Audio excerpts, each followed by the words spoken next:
नामो विष्णुपादाय कृष्णपृष्ठाय भूतले श्रीमते भक्ति वेदांता स्वामी इति नामिने नमस्ते सरस्वती देवी गौरवाणी प्रचारिणे निर्विशेष शून्यवादी पाश्चात्य देशकारिणे जय श्री कृष्ण चैतन्य प्रभु नित्यानंद श्री अद्वैत गदाधर शिवासादि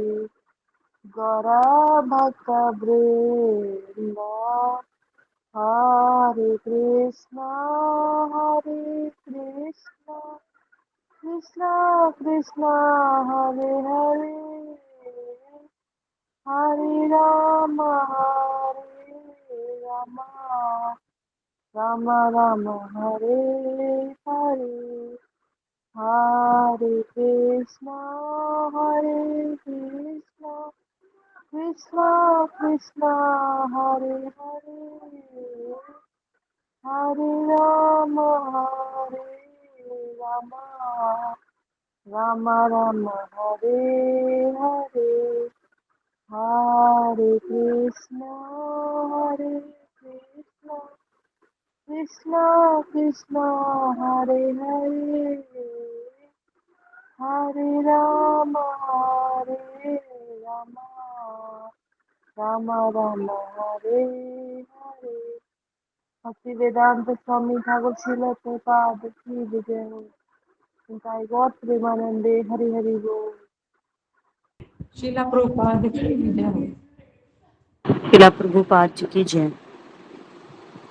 जो हमने last time 3 stages of chanting किया था वो सबको क्लियर है? जी माता जी। कोई कंफ्यूजन तो नहीं है ना उसमें? भूमिका बेटा आपने सुन ली थी वीडियो, सुन ली थी भूमिका? माता जी थोड़े थोड़े सुनो तो वो पूरा सुनना है, मैंने आपको बोला था ना आज क्लास के पहले पूरा। अभी आज आपका टारगेट है कि वो वीडियो पक्का सुन लेना, ठीक है बेटा? यस माता जी। तो आज हम बात करेंगे 10 offences to the holy name, जो 10 नाम अपराध है, मतलब भगवान के पवित्र नाम के प्रति जो अपराध है 10 प्रकार के, उसके बारे में हम समझेंगे। और जब हम चैंटिंग करें तब हमें इन अपराधों से बचना होगा, नहीं तो हम भौतिक जगत में ही फंस करके रह जाएंगे अगर अपराध करते रहेंगे, ठीक है? हमने पढ़ा था ना, नाम अपराध स्टेज में चैंटिंग करते हैं तो मटेरियल वर्ल्ड में रह जाते हैं, लेकिन हाँ भौतिक ऐश्वर्य मिल जाते हैं। नामाभास की अवस्था में करेंगे तो लिबरेशन, भौतिक बंधनों से मुक्त होकर के ब्रह्म ज्योति को प्राप्त करते हैं, वहां स्थित हो जाते हैं। और अगर शुद्ध नाम जप करेंगे तो भगवत प्रेम मिलता है। तीनों जो लेवल्स हैं नाम जप के, उसके रिजल्ट भी तीनों उसी हिसाब से हैं, उसी के अनुसार उनके रिजल्ट है। तो हमें इन अपराधों से बचना होगा। अगर हम शुद्ध भक्ति करना चाहते हैं, कृष्ण प्रेम प्राप्त करना चाहते हैं, तो ये हमारा इसको समझना बहुत जरूरी है। और ये पद्म पुराण से रेफरेंस है इसका। तो यहाँ जो भी हम चर्चा कर रहे हैं ना वो शास्त्रों पे आधारित ही है, और सबके आपको रेफरेंसेस मिलेंगे। तो कोई भी चीज ऐसा नहीं है कि मन गढ़ंत है कुछ कह दी। तो ये जो पूरी फिलॉसफी है ना कृष्ण कॉन्शियसनेस की, ये एक तो कंप्लीटली मतलब आप scientific, this is science of God, ठीक है? और ये साइंटिफिक है और साथ में क्या है, ये शास्त्र पे आधारित है।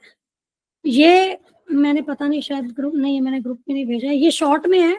इसका स्नैपशॉट लेकर के ना, एक्चुअली ये मुझे जो फाइल मिली है ना ये पीडीएफ में मिली, पीडीएफ भी नहीं, ये मुझे ऐसे स्नैपशॉट के रूप में मिली थी, तो मैंने उससे कॉपी करके यहाँ पर पेस्ट कर दिया।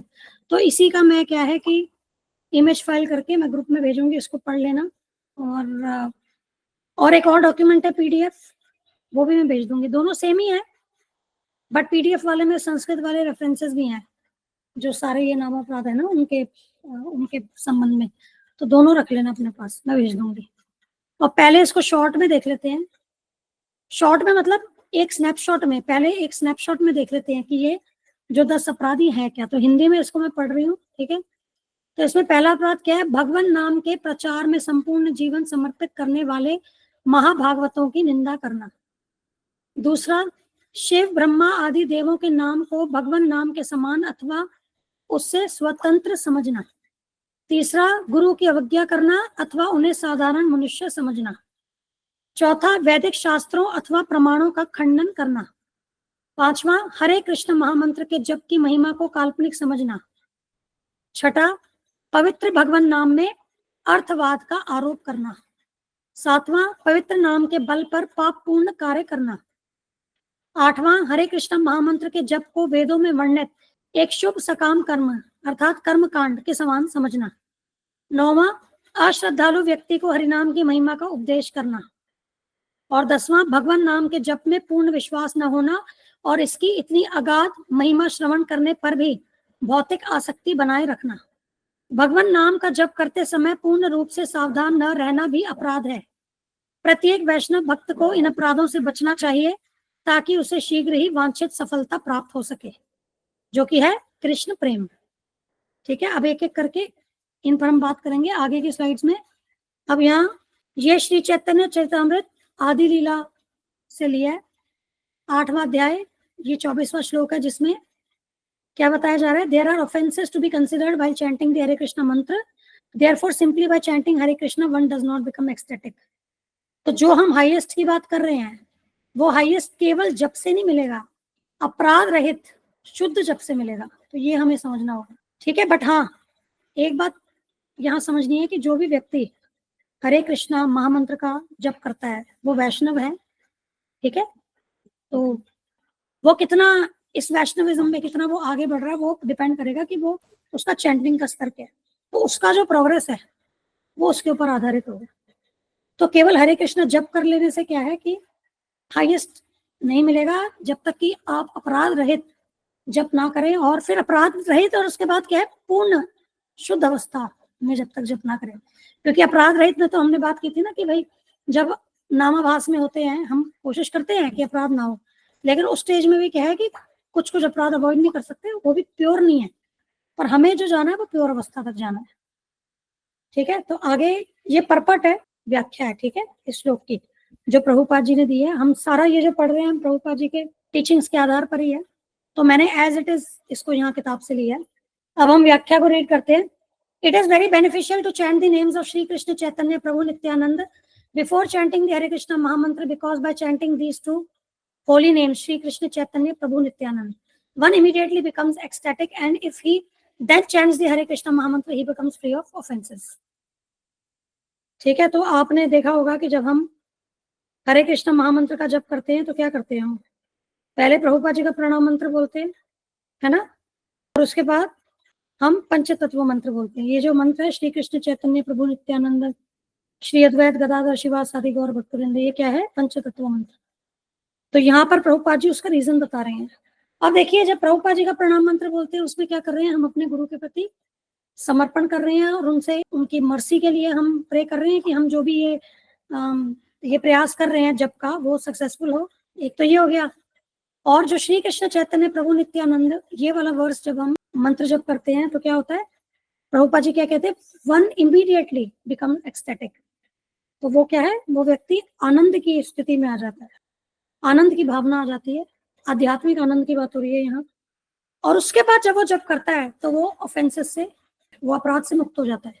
मतलब ये यहाँ अब ये समझिए कि अब अपराध तो हमसे हो रहे हैं, है ना, लेकिन यहाँ पर ये समझिए कि जब हमने पंचतत्व मंत्र गाया तो चैतन्य महाप्रभु और नित्यानंद प्रभु की कृपा से आप ये समझिए कि वो अपराध जो हमसे हो रहे हैं ना वो माफ हो रहे हैं, ऐसा। तभी यहाँ पर क्या, ही बिकम्स फ्री ऑफ ऑफेंसेस।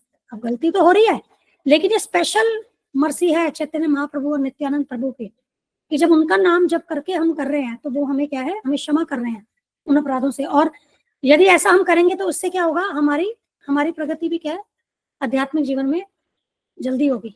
हमेशा देखो क्या होता है, अब किसी चीज को हम अपने ही बलबूते करने का प्रयास करें तो हम तो लिमिटेड हैं और हम तो त्रुटियों से ही भरे हैं, पाप पूर्ण भी है हम, हमने पाप भी किया। अब अगर पाप नहीं होते तो हम जगत में, तो इस भौतिक जगत में तो फंसे नहीं होते, है ना। हम पहला पाप, सबसे बड़ा पाप यही है कि भाई हमने भगवान से ईर्ष्या करी है, इसलिए हम यहाँ पर आए हैं। तो उससे बड़ा पाप क्या हो सकता है कि हम भगवान से एनवियस है, हम भगवान की पोजीशन लेना चाहते हैं क्योंकि हम भोक्ता बनना चाहते हैं। ठीक है, इसको रैशनली ऐसे समझो, क्योंकि हम यहाँ पर क्या इंजॉय करना चाहते हैं, बट भगवान क्या कहते हैं, सुप्रीम इंजॉयर तो वही है। तो जब हम पाप पूर्ण है तो हम अपने बलबूते अगर प्रयास करेंगे तो हम इतना जल्दी सफलता प्राप्त नहीं कर सकते।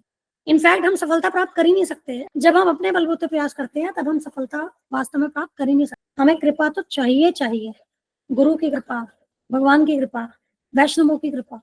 तो यहाँ पर यही है कि हम एक क्या है कि प्रभुपाद जी को और फिर श्री चैतन्य महाप्रभु, नित्यानंद प्रभु, इनके सभी जो पार्षद हैं, इन सबको हम प्रे कर रहे हैं। हमने इसका फर्स्ट क्लास जो थी, हमने उसमें इसका पूरा मीनिंग भी किया था, है ना। तो उसमें जो पंच तत्व हैं, श्री चैतन्य महाप्रभु, नित्यानंद प्रभु, श्री अद्वैत आचार्य जी, श्री गदाधर पंडित, श्रीवास आचार्य जी, एवं आगे क्या गौर भक्तवृंद, सभी जो इस परंपरा में जो जितने भक्त हैं सभी को हम प्रणाम कर रहे हैं। गौरांग महाप्रभु की ये जो परंपरा में जितने भी भक्त हैं हम सभी को प्रणाम कर रहे हैं। तो सभी की कृपा हम ले रहे हैं, उसी से हम क्या है, हमें क्या है, एक सपोर्ट मिल रहा है, एक बेनेडिक्शन मिल रही है, जिससे हम इस हरे कृष्ण महामंत्र को सफलता से कर सकेंगे। तो ये जो एक कृतज्ञता है ना गुरु परंपरा के प्रति, भगवान के प्रति, वैष्णवों के प्रति, ये हमें सदैव अपने हृदय में रखनी है। और हमेशा ह्यूमिलिटी इसी में है, हम्बलनेस, ह्यूमिलिटी, यहाँ विनम्रता इसी में है कि हम ये चीज समझें कि हम अगर अपने ही बल की बात करें तो हमारे अंदर कोई ऐसी योग्यता नहीं है कि हम कुछ कर सके बिना बेनेडिक्शन के, बिना इनकी कृपा के। तो वो हमेशा अपना रखना, इसी से ह्यूमिलिटी रहेगी, इसी से हम हम्बल रहेंगे। ठीक है। There are 10 offenses to avoid in chanting the Hare Krishna Mahamantra. The first offense is to blaspheme great personalities who are engaged in distributing the holy name of the Lord. तो सबसे पहला जो अपराध है वो क्या है, तो भगवान नाम के प्रचार में अपना संपूर्ण जीवन समर्पित करने वाले महाभागवतों की निंदा करना। ब्लास्फीम का मतलब होता है निंदा करना। ठीक है। अब ये समझिए कि जिन्होंने भगवान नाम के प्रचार के लिए अपना संपूर्ण जीवन जो है समर्पित किया है, उनकी कोई भी भौतिक मोटिवेशन नहीं है, प्योरली वो डिवोशनल प्लेटफॉर्म पे काम कर रहे हैं। वे पूर्ण रूप से भगवान के शरणागत हैं, भगवान के नाम के प्रति शरणागत है, और इसीलिए वे भगवान के अत्यंत प्रिय हैं। तो यदि हम उनके प्रति अपराध करते हैं, उनकी निंदा करते हैं, उनमें दोष देखते हैं, तो भगवान को ये चीज एक्सेप्टेबल नहीं है। इस बात को भगवान सहन नहीं करते कि उनके जो शुद्ध भक्त हैं उनकी निंदा की जाए, उनमें दोष निकाला जाए। ठीक है। और हमें क्या करना चाहिए, वास्तव में हमें उन्हें सर्वोच्च कोटि के साधुओं की श्रेणी में हमें उनको स्वीकार करना चाहिए, उनसे प्रेरणा लेनी चाहिए। यदि उनका संग हमें मिल सके उसका प्रयास करना चाहिए, और उनकी गाइडेंस में, उनके संग में हरिनाम जप और संकीर्तन करना चाहिए। इससे क्या होगा, हमें उन साधुओं की कृपा प्राप्त होगी और भगवान के पवित्र नाम की कृपा प्राप्त होगी, अर्थात भगवान की कृपा प्राप्त होगी। ठीक है। तो यहाँ पर डूज और डोंट्स दोनों आ गए, है ना। डोंट में क्या है, हमें निंदा नहीं करनी है। डू में क्या है, इनफैक्ट उसके बदले तो क्या करना है, उन्हें हमें हाईएस्ट साधुओं के रूप में स्वीकार करना है, उनकी शरणागति लेनी है, उनके एसोसिएशन में, उनके संग में हरिनाम जप और कीर्तन करना है। ठीक है। और यहाँ देखिए क्या कह रहे हैं Prabhupada ji, the nama prabhu who is identical with Krishna will never tolerate such blasphemous activities even from one who passes as a great devotee. क्योंकि कई बार क्या होता है कि भक्ति का प्रयास कर रहे हैं, है ना, हम कर रहे हैं, हम नाम जप कर रहे हैं, डिवोशनल सर्विस कर रहे हैं, लेकिन उस स्टेज में आकर के चाहे हम कितने भी बड़े उन्नत भक्त हो जाएं, लेकिन यदि हम नाम अपराध कर रहे हैं, भगवान के भक्तों की निंदा कर रहे हैं, तो भगवान इसको टॉलरेट नहीं करते। ठीक है। नाम प्रभु मतलब यहाँ पर nama prabhu who is identical with Krishna, ऐसे करके प्रभुपाद जी बता रहे हैं। ठीक है। अब अगला देखिए, अभी क्लियर है ये फर्स्ट वाला अपराध। अब सेकेंड अपराध क्या है, शिव ब्रह्मा आदि देवों के नाम को भगवान नाम के समान समझना अथवा उससे स्वतंत्र समझना। ठीक है, ये सेकंड अपराध है। तो यहाँ क्या कह रहे हैं Prabhupada ji, in this material world the holy name of Vishnu is all auspicious. Vishnu's name, form, qualities and pastimes are all transcendental absolute knowledge. Therefore, if one tries to separate the absolute personality of Godhead from his holy name or his transcendental form, qualities and pastimes, thinking them to be material, that is offensive. Similarly, to think that the names of demigods such as Lord Shiva are as good as the name of Lord Vishnu, or in other words, To think that Lord Shiva and other demigods are other forms of God and are therefore equal to Vishnu is also blasphemous. This is the second offense at the lotus feet of the holy name. तो सर्व मंगलकारी, इस संपूर्ण भौतिक जगत में सर्व मंगलकारी नाम जो है वो विष्णु जी का नाम है। विष्णु जी का नाम, उनका रूप, उनके गुण, उनकी लीलाएं सभी दिव्य हैं, ठीक है। और इसीलिए अगर कोई भगवान को और भगवान के नाम को, भगवान के रूप को, भगवान के गुण को, भगवान की लीलाओं को भिन्न समझता है और सोचता है कि वो सब क्या है, वो तो भौतिक है।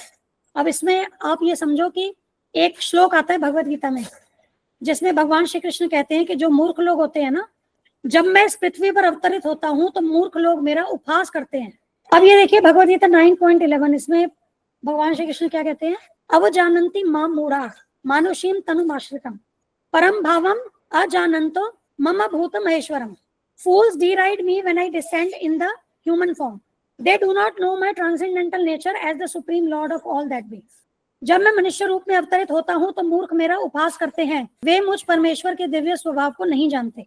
ठीक है, तो यहाँ पर भगवान क्या करे कि जो मूर्ख होते हैं वे भगवान के दिव्य स्वभाव को, उनके दिव्य रूप को, दिव्य स्थिति को नहीं जानते।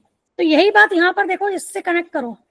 If one tries to separate the absolute personality of Godhead from his holy name or his transcendental form, qualities and pastimes, thinking them to be material, that is offensive. तो जो भगवान को क्या है कि भगवान के रूप, भगवान के गुण, लीलाएं उनको भौतिक समझता है।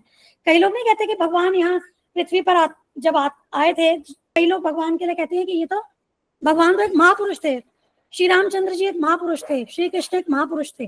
तो ऐसे लोग क्या है कि भगवान की तुलना एक भौतिक मनुष्य से कर रहे हैं, लेकिन भगवान क्या है, भगवान की स्थिति भौतिक नहीं है। भगवान जब इस भौतिक जगत में आते हैं, ठीक है, उन्होंने कोई माया का आश्रय लेकर के माया से बना हुआ शरीर धारण नहीं किया है।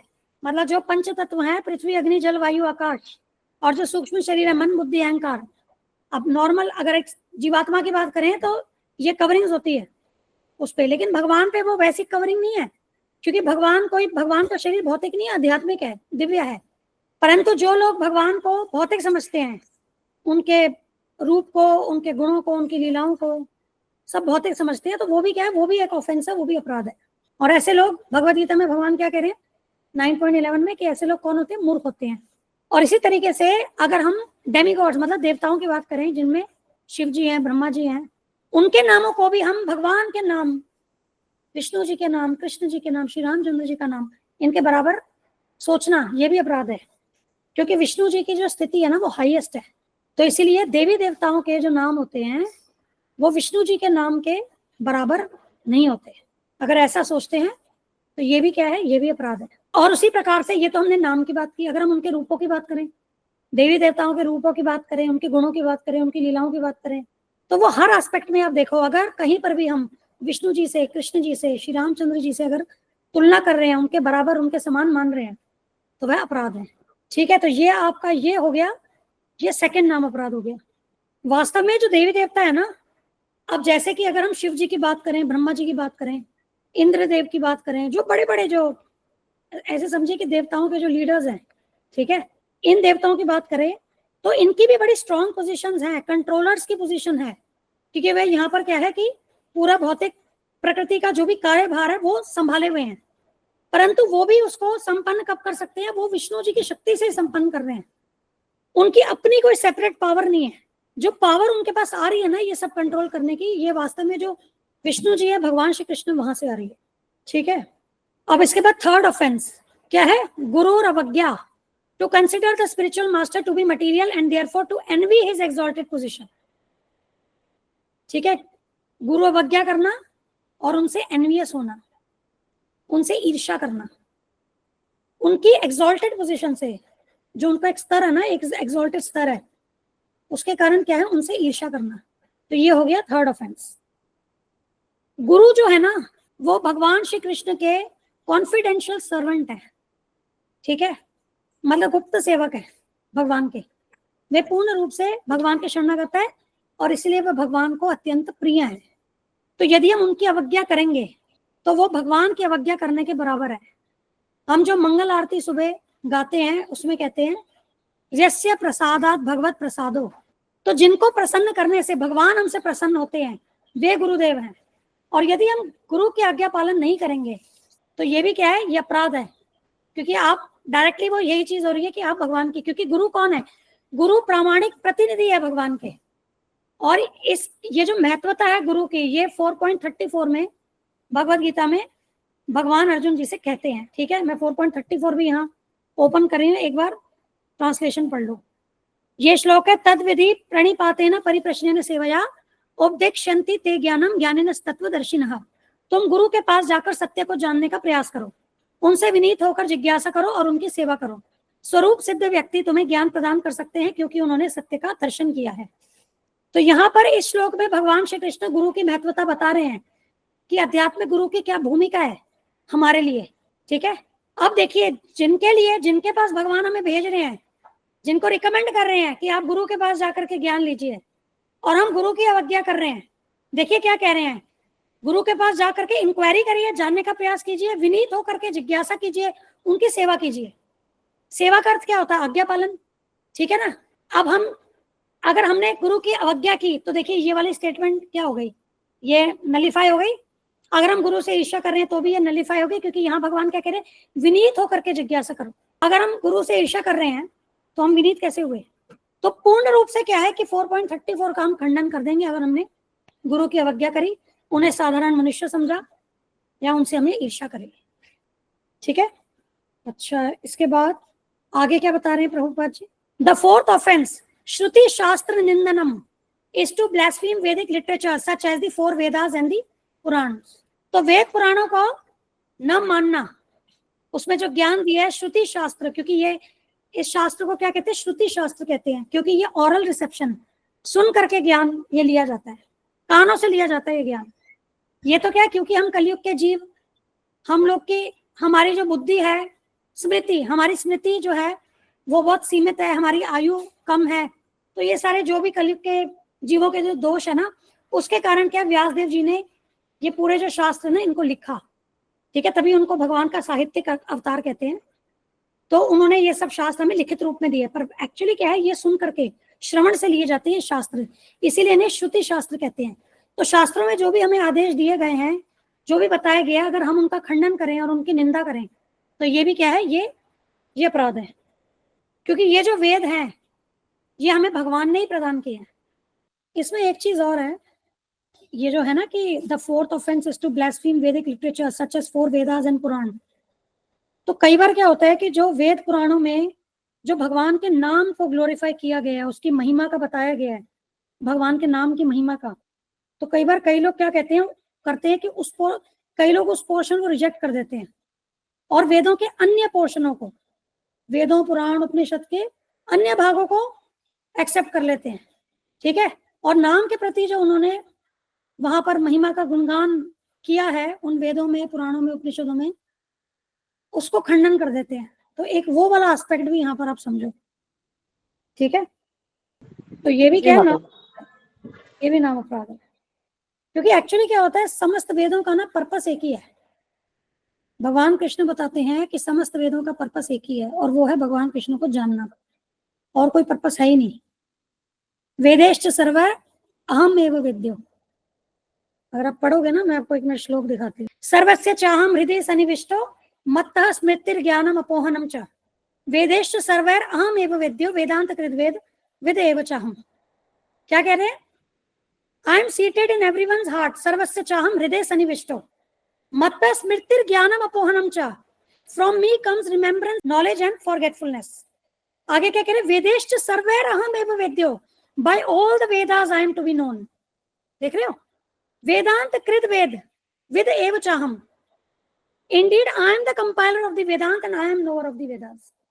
तो ये जो वेद है, इनके कंपाइलर भी भगवान है, इनको जानने वाले भी भगवान है, इन वेदों के द्वारा जानने वाले सब्जेक्ट मैटर भी भगवान है।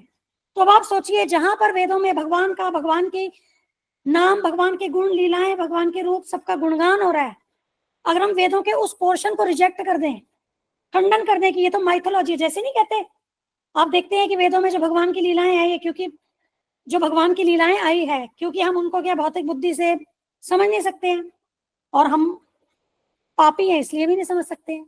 तो हमें लगता है कि भाई ये चीजें तो क्या मनगढ़ंत है, ये तो माइथोलॉजी है। तो ऐसा सोचना जो है ना, ये अपराध है। और हमने पढ़े थे 2 श्लोक पिछली बार, आपको याद होगा, जो शास्त्रों की अवहेलना करता है, मन माने ढंग से कार्य करता है, और संशय आत्मा वाला 2 श्लोक करे थे, आपको याद होगा, है ना, दोनों कनेक्टेड पिछली बार किए थे जो। जी माता जी, 9th और 16 चैप्टर में से। हाँ, 9th और 16 चैप्टर में से, तो वो इसी को ही वो चीज कनेक्ट, ये सब कनेक्शन आप देखो, ये तीनों श्लोक को आप कनेक्ट करो वो नाम अपराध वाले 4th नाम अपराध से, देख रहे हो, सब कनेक्ट हो रहा है। सेकंड वाले से भी कनेक्ट हो रहा है, जहां पर कह रहे हैं कि आप भगवान को भौतिक समझ रहे हो। तो सारे ये जो है ना, ये सारे लिंकेजेस आपको मिलेंगे। तो इसीलिए क्या है कि जो वेदों में जो हमें ज्ञान दिया गया उसका खंडन नहीं करना। वेद के कंपाइलर ही भगवान है, भगवान से आए हैं। अब हम कैसे उनके बताए हुए जो ज्ञान है, जो नॉलेज है, उसको हम रिजेक्ट करेंगे, तो वो गलत है। और यहाँ पर स्पेसिफिकली जब हम नाम अपराध के रेस्पेक्ट में बात कर रहे हैं, भगवान के नाम के विषय में जो ग्लोरिफिकेशन आई है वेदों में, भगवान के विषय में, भगवान के रूप गुण लीलाओं के विषय में, तो उनको स्वीकार न करके कई लोग जो कि क्या है, और चीजों को वेटेज दे देते हैं, बट जो ये कोर है इसको वेटेज नहीं देते हैं, इसको रिजेक्ट करते हैं, तो ये ऑफेंस है। ठीक है, श्रुति शास्त्र निंदनम। अब 5th ऑफेंस के अर्थवाद। The 5th offense, अर्थवाद, is to consider the glories of the holy name to be exaggerations. ठीक है, तो इसमें क्या हो रहा है कि जो भगवान नाम की महिमा के बारे में हमें बताया गया है, उसे हम यथारूप में नाम मान करके सोचे कि ये तो बहुत ही बड़ा चढ़ा के बताई गई है चीजें। ऐसा थोड़ी ना हो सकता है कि नाम से हमें केवल नाम जब से क्या जन्म मृत्यु से चक्र से हम निकल जाएंगे, या नाम जब से क्या हम गोलोक प्राप्त कर सकते हैं। नाम जब हमें सब कुछ प्रदान कर सकता है, ऐसा कैसे? क्योंकि वहां पर वे नाम को क्या है, हम क्या बताया जा रहा है वैसे, कि नाम और भगवान का नाम और भगवान में कोई भेद ही नहीं है, क्योंकि दिव्य स्तर पे हैं दोनों, कोई भेद नहीं है। अब कोई इस तरीके से अगर नाम को कम समझेगा और सोचेगा नाम की महिमा सारी क्या है, ये तो क्या बड़ा चढ़ा के बताई गई है, तो वो नाम को क्या भगवान से भिन्न समझ रहा है, उसकी पावर नहीं समझ पा रहा है ना, उसको एक साधारण नाम की तरह ऐसे ले रहा है। तो ये जो हरि नाम के प्रति क्या है, फेथ हमारा होना चाहिए। और ब्रह्म संहिता में क्या है कि एक श्लोक आता है जिसमें भगवान जी ब्रह्मा जी को कहते हैं, वे कहते हैं कि अगर कोई मनुष्य जो है वो नाम के प्रति, जब वो नाम की महिमा को सुनता है, उसके प्रति अगर वो फेथफुल नहीं होता, मतलब उस पर विश्वास नहीं करता, और वो सोचता है कि ये तो क्या बड़ा चढ़ा के बताया जा रहा है, तो भगवान कहते हैं कि मैं ऐसे मनुष्य को जन्म मृत्यु के चक्र में डाल देता हूँ, जो दुखों से परिपूर्ण है, ऐसे जन्म मृत्यु के चक्र में डाल देता हूँ। ठीक है, तो यहाँ ये भी चीज बहुत जरूरी है समझना। एक्चुअली क्या है, देखो इसका रूट कॉज क्या होता है। बात यही है कि हम लोग, क्योंकि क्या है कि भौतिक परिस्थिति में हम भौतिक बुद्धि लगा के चीजों को समझने की कोशिश करते हैं। जैसे हमने पानी का उदाहरण दिया था, याद है ना, कि भाई गुरुजी जैसे बताते हैं 13 आवर्स में कि अगर आप पानी पानी पानी करोगे तो आपका प्यास नहीं बुझेगी, आपको फिजिकली क्या पानी को पीना पड़ेगा। लेकिन आध्यात्मिक स्तर पे ऐसा नहीं होता है। अगर आप कृष्ण कृष्ण कृष्ण राम राम राम करो तो आप कनेक्टेड हो भगवान कृष्ण से, भगवान राम से। यही तो भगवान के नाम की महिमा है। अब वो जो लेवल है वो वो प्लेटफॉर्म दिव्य प्लेटफॉर्म है, हम उसको भौतिक बुद्धि से नहीं समझ सकते। इसीलिए क्या है कि हमें गुरु की शरणागति में जा करके ये चीजें क्या है ये समझनी होगी। और जैसे जैसे हम गुरु के कहे अनुसार हम प्रैक्टिस करते हैं, तब हम एक्चुअली रियलाइज भी करेंगे ये चीजें। ठीक है, तो जब हम शास्त्रों की बातों को नहीं मान रहे हैं या गुरु की बात को नहीं मान रहे, तो वहां कहीं ना कहीं हमारा मिथ्या अहंकार ही आड़े आ रहा है। हमें ऐसा लग रहा है हम ही भरपूर ज्ञानी है, हम जो कह रहे हैं वही ठीक है, हम जो सोच रहे हैं वही ठीक है। हमें मिथ्या अहंकार को छोड़ करके विनम्रता से इस नॉलेज को लेना होगा। और वही देखिए 4.34 में भगवान क्या कहते हैं, विनीत होकर उनसे जिज्ञासा करो। ऐसे बोलते हैं ना, गुरु से विनीत होकर के जिज्ञासा करो। तो सारी जो जड़ है ना यहाँ पर, हमारी सारी जड़ जिसके कारण क्या हम समझ नहीं पाते हैं चीजें, वो अहंकार ही है, मिथ्या अहंकार। विनम्रता से हम सब समझ सकते हैं, क्योंकि क्या है कि श्री चैतन्य महाप्रभु जो है वो विनम्रता को, अगर हमें हरि नाम जप करना है शुद्ध अवस्था में, तो उसके लिए तो कंडीशन है कि आपको विनम्र होना पड़ेगा, तभी आप शुद्ध जप कर सकते हो। अगर विनम्र नहीं हो तो आप कर ही नहीं सकते। ये श्री शिक्षा अष्टकम में बताया है। त्रिनादपि सुनीचेना तरोरपि सृष्टुना अमानी ना मान देना कीर्तनिया सदाहरी। तो शुद्ध रूप से हम भगवान का कीर्तन कब कर सकते हैं, जब हम विनम्र हो, जब हम सहिष्णु हो, जब हम अपने मान की कभी भी अपेक्षा ना करें और सदैव दूसरों को हम सम्मान दें। ये 4 क्वालिटीज जो है ना, ये प्री रेक्विजिट है, ये होनी चाहिए। और ये सारी क्वालिटीज जो है ना एक दूसरे से जुड़ी हुई है। मतलब आइसोलेशन में नहीं होता कि मैं विनम्र तो हूँ लेकिन मैं साथ में मुझे अपने सम्मान की एक्सपेक्टेशन। इसको हम कभी करेंगे, ये बहुत कोर, अगर नाम जप के लिए माता जी वापिस एक बार बोलना, ये 4 चीजें कौन से विनम्र के साथ साथ? एक है विनम्रता, एक है सहिष्णुता। कहते हैं कि रास्ते पे पड़े जो तिनका होता है ना, घास का तिनका, जो लोगों के पैरों के द्वारा रौंदा जाता है, उससे भी अपने आप को नीचा मानो। एक विशाल वृक्ष से भी स्वयं को ज्यादा सहिष्णु बनाओ, टॉलरेंट बनाओ। अपने लिए सम्मान की कभी भी एक्सपेक्टेशन मत रखो और दूसरे को सदैव सम्मान दो। अब यदि हमारे अंदर ये क्वालिटीज होंगी तभी हम शुद्ध नाम जप सकते हैं। अगर हम में कुछ भी कमी रह गई इनमें से तो हम शुद्ध नाम नहीं जप सकते। ठीक है, इसको हम कर लेंगे। माता जी, हाँ जी, माता जी कोई हमको ऐसे सुनाए ऐसे कि तुम ज्यादा भक्त बनने की कोशिश कर रहे हो, ज्यादा भक्ति दिखाते हो, तो उस पर कैसे रिएक्ट करें? मतलब चुप रहे उस पर? हाँ कुछ नहीं बोलो। एक्चुअली क्या होता है, भक्त जो होता है ना, अगर उसकी कोई निंदा करे ना, वो उसको टॉलरेट करता है।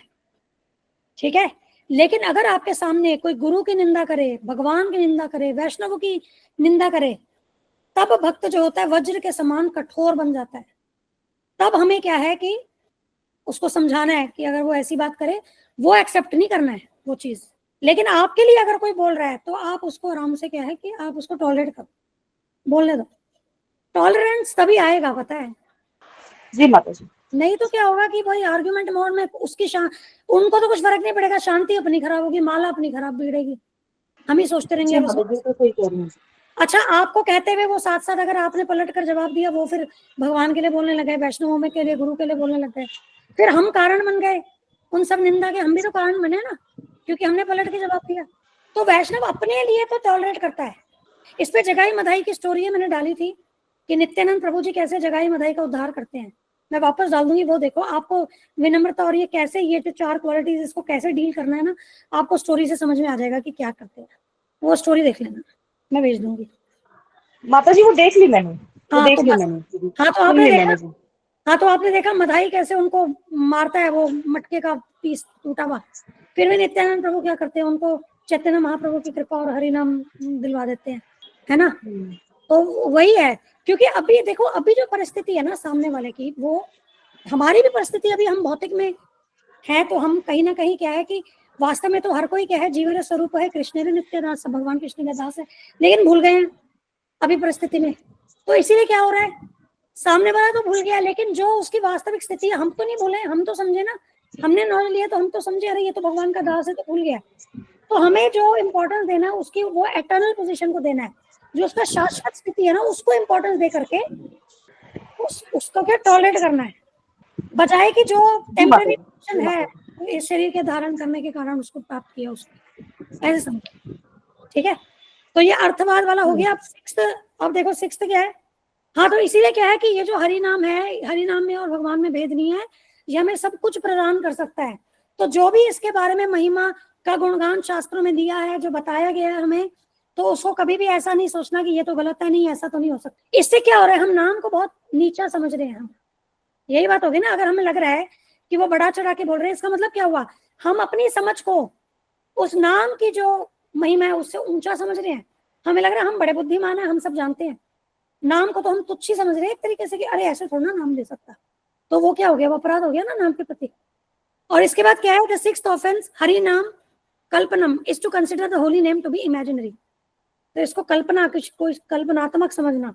अब इस वाले को 6th को ना हम कल करेंगे, 6, 7, 8, 9, 10। तो आपको एक क्वेश्चन है तो बताइए, अदरवाइज इसको क्लोज करते हैं। तो 5 हमने कर लिए, कुछ और एड ऑन होगा अगर, तो वो भी मैं कल ऐड करूंगी इन 5 पे। अगर मुझे कुछ और एडिशनल कुछ बताना होगा तो उसको भी मैं ऐड ऑन करूंगी। माता जी, नहीं माता जी, सब सही अच्छे से समझ आया। ठीक है, भूमिका बोलो बेटा। माता जी आपने वो 4 जो बताए थे, सहिष्णुता, विनम्रता और 2 कौन से थे? अपने मान की अपेक्षा ना करना, मतलब अपने लिए रेस्पेक्ट को ना एक्सपेक्टेशन रखना कि मुझे आकर के बहुत सम्मान मिले, लोग मुझे पूछे, मेरी वाहवाही करें, ऐसा नहीं सोचना है। ऐसी एक्सपेक्टेशन नहीं रखनी है, ऐसी इच्छा नहीं रखनी है कि मुझे मान सम्मान मिले। और हमेशा दूसरे को सम्मान देने के लिए हमेशा तत्पर रहना। ठीक है भूमिका बेटा? ओके माता जी, थैंक यू। हरे कृष्णा। साधन उत्तम, जय श्री प्रभुपाद। हरे कृष्णा माता जी, धन प्रणाम, जय श्री राम। हरि बोल। थैंक यू माता जी। हरे कृष्ण। हरे कृष्ण भूमिका।